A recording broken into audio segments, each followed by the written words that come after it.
Gente, professora Vanessa aqui falando. A gente vai começar uma aula sobre balanço patrimonial. E a gente vai aproveitar essa aula para revisar bastante e se aprofundar em ativo, passivo e PL, que a gente já viu. Então, o balanço patrimonial, ele é uma demonstração financeira, demonstração contábil, dá no mesmo, que ele vai identificar apenas as contas patrimoniais. Quais são as contas patrimoniais? São os bens, direitos e obrigações, certo? Então, se exclui daí, não entra no balanço patrimonial todas as contas de resultado. Entra apenas ativo, passivo e PL. A gente vai ver o que a Lei 6.404, de 76, ela fala sobre o balanço patrimonial. Então, ela diz assim, grupos de contas. Artigo 178. No balanço, as contas serão classificadas segundo os elementos do patrimônio que registrem e agrupadas de modo a facilitar o conhecimento e análise da situação financeira da companhia. No ativo, as contas serão dispostas em ordem decrescente de grau de liquidez dos elementos nela registrados. Então, vê só, vamos representar assim, aqui, graficamente, o nosso patrimônio. Patrimônio. Ele está falando que no ativo, esse lado daqui, o ativo, as contas, elas não são ordenadas, a gente não vai colocar as contas de qualquer forma, jogar aleatoriamente, não. Elas vão estar classificadas em ordem decrescente do grau de liquidez. Então, quanto mais para cima, liquidez. E o que significa liquidez? Significa aquele ativo se tornar líquido, se tornar dinheiro, valor monetário. Então, se a gente pensar, qual seria um ativo mais líquido possível? É o próprio caixa, o próprio dinheiro vivo. É o mais líquido possível que a gente pode imaginar. Então, é exatamente assim que a gente vai encontrar. A gente vai encontrar as contas do ativo ordenadas em grau de liquidez. Certo? Lá em cima, quão mais líquido. E quanto mais lá embaixo, menos líquido é. Ou seja, é mais difícil a gente transformar aquele ativo em umas contas que estão aqui embaixo, são as contas que é mais difícil a gente conseguir transformar ela em dinheiro. E quanto mais aqui em cima, mais fácil é da gente torná-la em dinheiro. Então, bora ver. No ativo, as contas serão dispostas em ordem decrescente do grau de liquidez, dos elementos nela registrados, nos seguintes grupos. Então, outra coisa que ele fala, ele divide em dois grandes grupos. Ativo Ativo circulante. Então, antes de mais nada, a gente vai ter dois grandes grupos, e não circulante. E o que significa isso? Ativo circulante e não circulante. O não circulante, ele ainda fala que tem o realizável a longo prazo, tem os investimentos, o imobilizado e o intangível. Né? Aqui ao lado tá falando. Então, bora parar agora para ver o que significa circulante e o que significa não circulante. Vocês lembram o que é o exercício social? Exercício social. Lembro.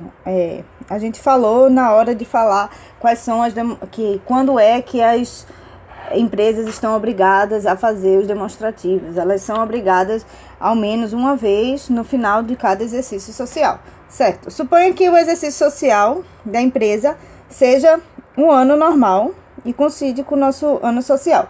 Começa em janeiro e termina em dezembro, no final de dezembro, certo?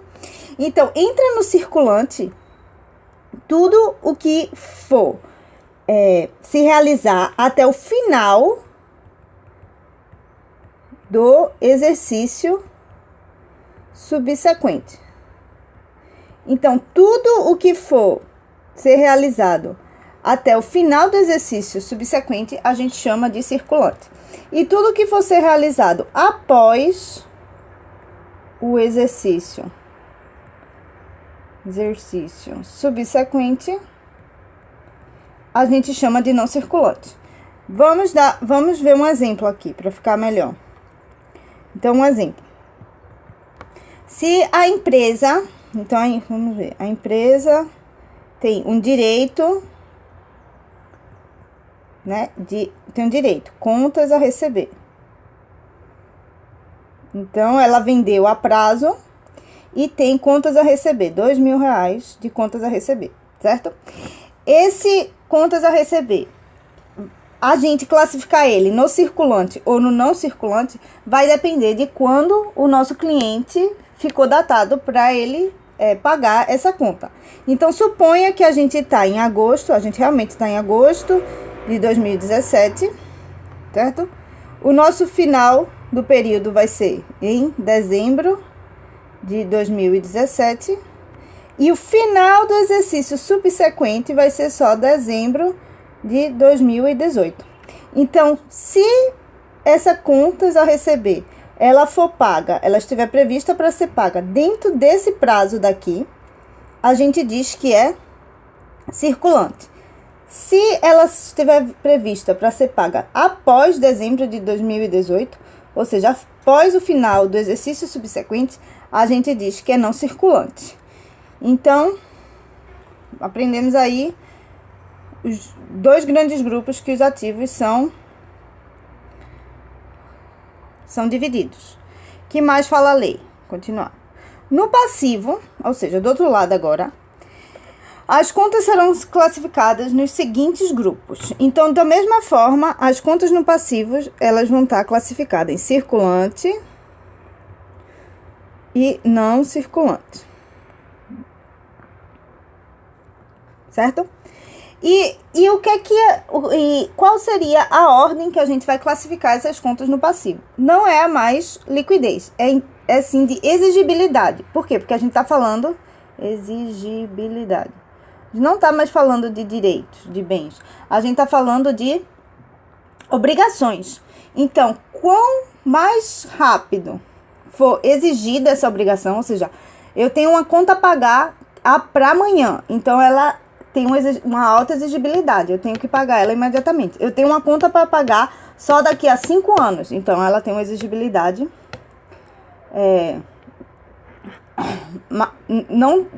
mais baixa, né? Mais branda. Então, essa vai ser a ordem das nossas contas do passivo. O passivo, então, o ativo vai ser por ordem, por grau de liquidez, enquanto o passivo é por grau de exigibilidade. E, de igual forma, ele é dividido em circulante e não circulante. Como assim? A mesma coisa.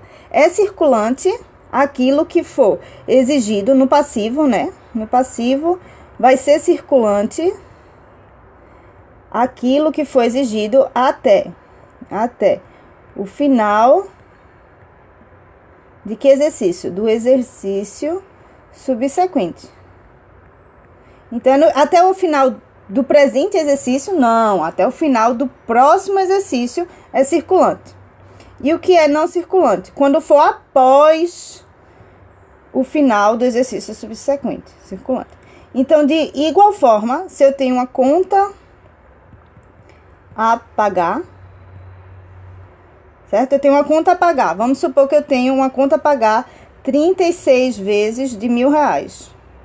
Certo? Como é que a gente vai colocar essa conta a pagar no nosso balanço patrimonial? O que é que vai entrar em circulante e o que é que vai entrar não em circulante? Bora ver, a gente está em agosto. Espero que a gente está no começo de agosto de 2017. Aí a gente vai até dezembro, né? 2017. E o final do exercício subsequente é o quê? Dezembro 2018. Então, a gente tem quanto? Agosto, setembro, outubro, novembro, dezembro. 1, 2, 3, 4, 5, mais 12. Então, a gente tem 17. Então, 17 mil a gente diz que é circulante. Então, contas a pagar no circulante, 17 mil. E contas a pagar no não circulante. Vai ser o restante, né? Que dá 19 mil. Não circulante. Então, é assim que a gente vai dividir não circulante. Essa obrigação, ela vai ser dividida em duas. Uma que vai ficar no circulante e outra não no circulante. Certo? E o patrimônio líquido, ele vai ser dividido em... Então, tem um passivo aí, circulante e não circulante. E a gente ainda tem lá embaixo o nosso capital próprio. Certo? O passivo, o PL. Aí no PL, o que é que a gente vai ter? As contas que a gente vai ter. Vai ter o capital social, certo? As reservas de capital, os ajustes de avaliação patrimonial, as reservas de lucro, as ações em tesouraria e os prejuízos acumulados. Então, aí estão todas as contas do patrimônio líquido. A gente vai ver essas contas, por exemplo, com mais frequência em outros cursos. Por exemplo, a APA, ajuste de avaliação patrimonial. A gente vai ver bastante essa conta quando a gente for ver investimentos que qualquer alteração nele, a gente classifica, não chega a classificar no resultado, mas também não vai deixar de classificar as alterações dele. Então, a gente vai ver o quê? Vê se a gente tem aqui capital social. A gente tem mais o quê? Reservas de capital, vai ter as reservas de capital. Vai ter o AP, ajuste de avaliação patrimonial, as reservas de lucro e ações em tesouraria. Ações em tesouraria e os prejuízos acumulados. Quando a gente for ver conta, a gente vai ver cada uma dessas bem direitinho, mas bem rápido. Capital social é aquele que inicialmente, né, foi integralizado ou não. A gente vai ter que dizer qual foi a parte que foi subscrita e qual é a quantia desse que foi subscrita, que foi integralizado pelos sócios. É o capital próprio. Reserva de capital, então depois que a gente tem os lucros, a gente vai formar as reservas. A gente vai ter reserva de capital para a gente proteger o próprio capital e a gente vai ter as reservas de lucro, que são várias e a gente vai ver bem direitinho. Ações em tesouraria é uma conta redutora do PL. Então, vê só, o PL, a natureza do PL é o quê? É credora. Significa o quê? Significa que o PL, ele aumenta com os créditos e ele diminui com os débitos, certo? Certo. Então, quando a gente diz que uma conta ela é redutora, é porque ela funciona o contrário, certo? E por que é que ela diminui esse PL? Porque as ações em tesouraria é quando a empresa ela compra suas próprias ações. Então, se a empresa comprou suas próprias ações, não tem como ela aumentar o capital próprio dela. Então, ela está diminuindo, né? Se ela comprou a própria ação, a empresa não pode dizer que aumentou de comprar a própria ação, senão assim era muito bom.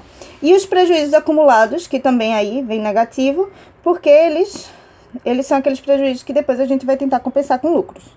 Então, bem rápido aí, uma visão geral do PL. Pronto. Os saldos, devedores e credores que a companhia não tiver direito a compensar serão classificados separadamente. O que mais a gente pode ver? Aí aqui a gente vai ver conta bem direitinho todas as contas do ativo. Então, ó, as contas serão classificadas do seguinte modo. A gente já viu que são divididas em dois grandes grupos, as contas do ativo. Circulante, ativo circulante e o ativo circulante. Quais são as contas que tem aqui no ativo circulante? Circulante. Então, bora ver. O ativo circulante. Lá em cima, ativo circulante. A gente lembra que o quê? Que o ativo ele é classificado de acordo com a ordem de liquidez, né? Vem primeiro, quanto mais líquido for essas contas. Então, vê só. O que é mais... Nada como tão líquido quanto as próprias disponibilidades. Disponibilidades. Ou seja... caixas e equivalentes de caixa, né? Caixa, banco, conta movimento. Aí, nada mais líquido do que os próprios disponíveis. Direitos realizáveis no curso do exercício social subsequente. Então, todos os direitos que a gente já viu que são realizáveis até o final do exercício subsequente. O que mais? Aplicações de recurso em despesas do exercício seguinte. O que é isso? Aplicações de recurso em despesas do exercício seguinte. São despesas antecipadas. Despesas antecipadas. O que é uma despesa antecipada? Se é uma despesa antecipada, significa que é um direito. Se eu antecipei uma despesa, então eu tenho um direito. Então, aqui a gente pensa, por exemplo, juros. Juros veio... seguro, um seguro de um automóvel, seguro. Então, eu comprei um seguro válido por 12 meses para o meu automóvel, certo? Quando é que esse seguro, ele de fato vira uma despesa? Quando esses 12 meses forem se passando, aí ele vai virando a despesa, porque eu vou utilizando e vou apropriando como despesa. No momento 1, no momento 0, assim que eu adquiri, que eu ainda não utilizei, eu tenho, na verdade, uma despesa antecipada. Eu tenho um direito. Que direito? Direito de ser assegurada. Com o tempo, a gente vai apropriando. Então, todas as despesas antecipadas são, na verdade, um ativo. É um direito. Então, é disso que ele está falando aqui. Certo? E lá embaixo, no não circulante, a gente já viu que vai ter realizáveis a longo prazo, que são todos os direitos. Então, todos os direitos que estavam aqui, mas que vão ser realizados após o final do exercício subsequente, eles entram em RLP, realizáveis a longo prazo. Aí, aqui também tem um a mais, que ele está falando. Ele está falando de algumas contas que a gente vai colocar no RLP, independentemente do momento de realização dela. Quais são elas? Vê só, se a empresa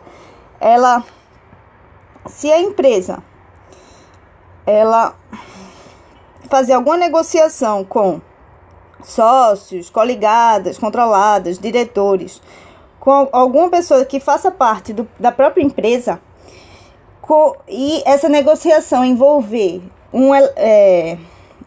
algum fato não convencional da empresa, a gente vai classificar no realizável a longo prazo. Como assim? Não entendi nada. Então, se a gente tem uma empresa que ela vende sapato, pronto, ela vende sapato. Aí o diretor, um sócio, ele chegou e disse: tô precisando de 20 mil reais emprestado. Eu prometo que eu pago o próximo mês, certo? A empresa é banco? Não, a empresa vende sapato. Então, não é emprestar dinheiro, empréstimo, não é uma atividade fim, não é a atividade fim da empresa, mas ela foi lá e emprestou 20 mil ao sócio. Ele, independente do momento que ele diga que vai devolver, a gente vai classificar em realizável a longo prazo, certo? Então, bora ver o que ele fala aí, ó. Assim como os derivados de vendas, adiantamentos ou empréstimos à sociedade coligada, controlada, diretores, acionistas ou participantes no lucro da companhia, que não constituírem negócios usuais na exploração do objeto da companhia. Então, se ela fizer qualquer negociação com essas personalidades, essas pessoas aí, e essa negociação não for não constituir um negócio usual, não faz parte, aquela atividade não faz parte, não é sua atividade fim, então a gente vai classificar no realizável a longo prazo. Investimentos. O que são investimentos? São as participações permanentes em outras sociedades. Então, se eu comprei ações de outra sociedade, a gente vai ver isso em contabilidade avançada, mas se eu comprei ações de outra sociedade com a intenção de permanecer com elas, permanecer, ou seja, investimento permanente, eu vou e coloco aqui, investimento. Mas é só isso? Não. Também tem o quê? Os direitos de qualquer natureza não classificados no ativo circulante e que não se destina à manutenção da atividade da companhia ou da empresa. Então, ele falou aqui uma coisa muito importante. Ele está falando que direitos de qualquer natureza que não forem classificados no ativo circulante e que não se destinam à manutenção da atividade da companhia ou da empresa. Então, se a empresa, feito eu falei, ela fabrica e vende sapatos. Aí ela foi lá e comprou um galpão para alugar, certo? Ou seja, ela comprou um galpão e ela não vai utilizar esse galpão nas suas atividades fins, ela vai alugar. Esse aluguel, esse viver de aluguel, é a atividade fim dela? Não. Então, esse galpão, por mais que a gente dê vontade de, na hora, dizer que ele já é um imobilizado, ele, na verdade, vai ser um investimento. Então, a gente tem que ter muito cuidado quando a gente for dizer o que é imobilizado. Imobilizado, que vem logo depois, vão ser todos os bens corpóreos, ou seja, físicos, imobilizado. Ó, no ativo imobilizado, os direitos que tenham por objeto bens corpóreos que sejam destinados à manutenção da atividade da companhia. Então, se a empresa foi e comprou um galpão, e para que esse galpão? Para ela armazenar o estoque. Então, ela está usando esse galpão para sua atividade fim, tá sim. Então, agora sim, esse galpão é o imobilizado, certo? E no intangível? Então, imobilizado vai ser aí, edificações, máquinas, todos bens corpóreos, corpóreos utilizados na atividade fim da empresa. E o intangível, que é o último aí, do ativo intangível, vão ser também bens ou direitos que sejam utilizados na atividade fim da empresa, mas, diferentemente do imobilizado, eles são incorpóreos. A gente não pode tocar neles. Como assim? Por exemplo, um fundo de comércio, que é o ágio, o goodwill. Então, eles são incorpóreos, não tem como a gente tocar. Uma marca, uma patente. Então, uma marca, uma patente. A patente, a empresa está usando a patente, poxa, está usando sim. Então, está usando na sua atividade fim. Mas tem como você tocar nele? Não tem. A gente chama ele de intangível. Então, eu vou parar por aqui e depois a gente continua com passivo e com PL.